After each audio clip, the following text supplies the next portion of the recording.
De inmediato al proponente de este proyecto de resolución, el asambleísta nacional por Alianza País, Augusto Espinosa. Es indiscutible que durante la campaña electoral todos los que estamos aquí nos comprometimos a lograr acuerdos mínimos para nuestro accionar en esta Asamblea Nacional.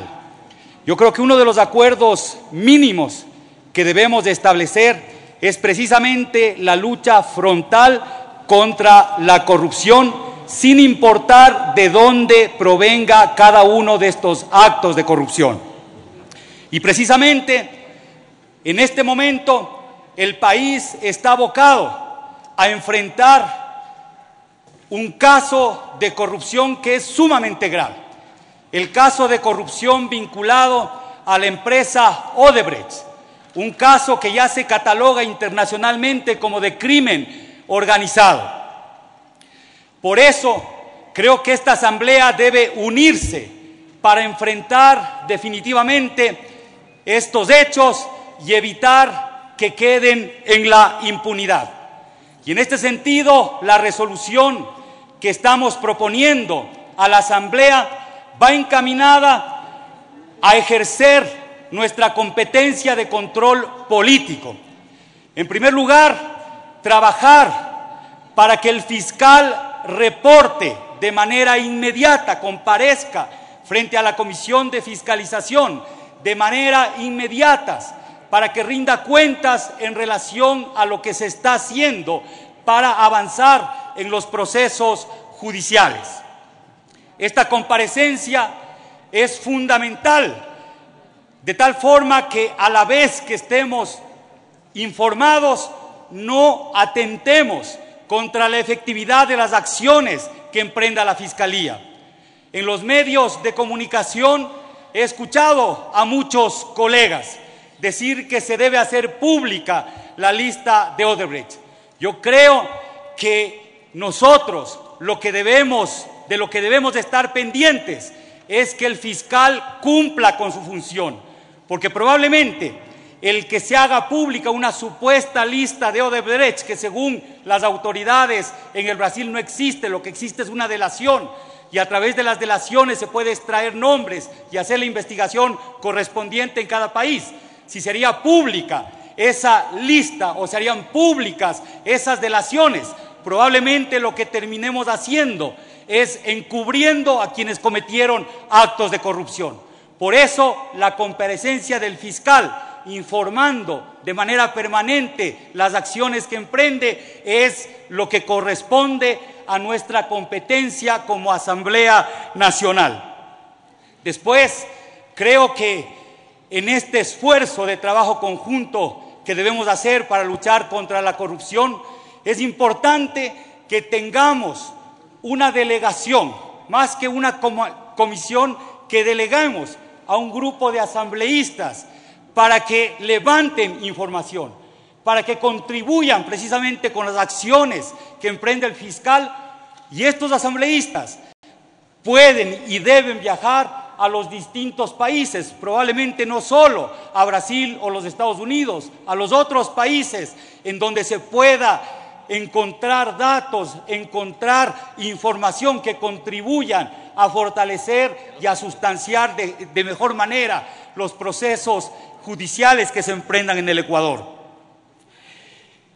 Y esta comisión, insisto, tiene que ser multipartidista. Tenemos que estar todos representados, las distintas bancadas, de tal manera que este esfuerzo tenga el carácter de transparente y que todos tengamos noticias de las fuentes que probablemente son más creíbles para cada una de las bancadas.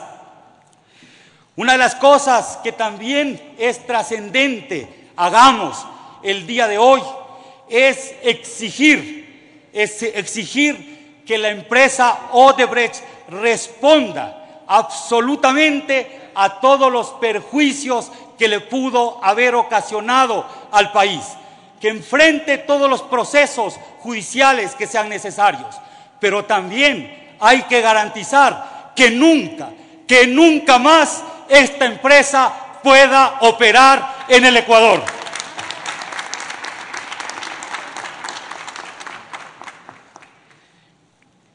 También es importante, también es trascendente que en cumplimiento de nuestras funciones y nuestras competencias constitucionales, iniciemos este pleno, resuelva inmediatamente iniciar los trámites para enjuiciar políticamente al Contralor General del Estado.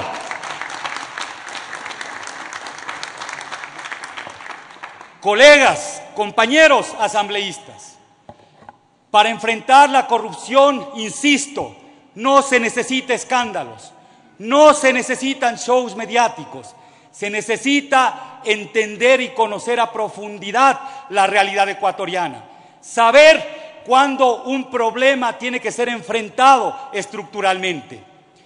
Ninguno de los asambleístas que están aquí presentes, que pertenecen a distintas bancadas, a distintas tendencias ideológicas, puede garantizar que entre sus filas no haya alguien que haya cometido o que probablemente pueda cometer un acto de corrupción. Es más, en ninguno de los gobiernos de los últimos 30, 40 años ha estado exento de actos de corrupción. Sin embargo, haciendo una analogía con esa parábola bíblica, si es que aquí nosotros pediríamos que lance la primera piedra el que está seguro de que en sus bancadas no han existido miembros que han cometido actos de corrupción, es probable que todos lancen esa primera piedra. Y le digo al fiscal